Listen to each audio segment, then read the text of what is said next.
ఉదయం 10 గంటలకి మా ఎమ్మెల్యే కౌశిక్ రెడ్డి గారిని ఫోను ట్యాపింగ్ చేస్తారని కేసు పెట్టడానికి పోతే అక్రమంగా అరెస్ట్ చేసి, అలాగే హరీష్ రావు కౌశిక్ రెడ్డిని పరామర్శించడానికి పోతే ఆయనను కూడా అరెస్ట్ చేసి పెట్టడం జరిగింది.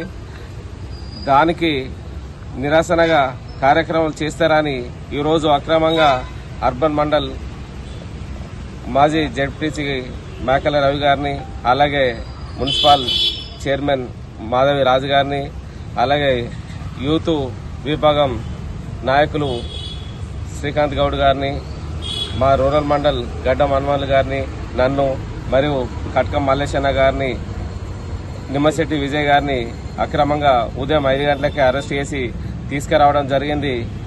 కాంగ్రెస్ ప్రభుత్వం ప్రజాపాలన అని చెప్పి అక్రమ అరెస్టులు చేసుకుంటూ,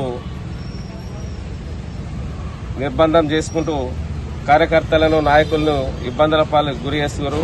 ఖబర్దార్ కాంగ్రెస్ నాయకులారా, మీరు చేస్తున్న పాలనను ప్రజలు, రైతులు ప్రతి ఒక్కరూ చూస్తున్నారు.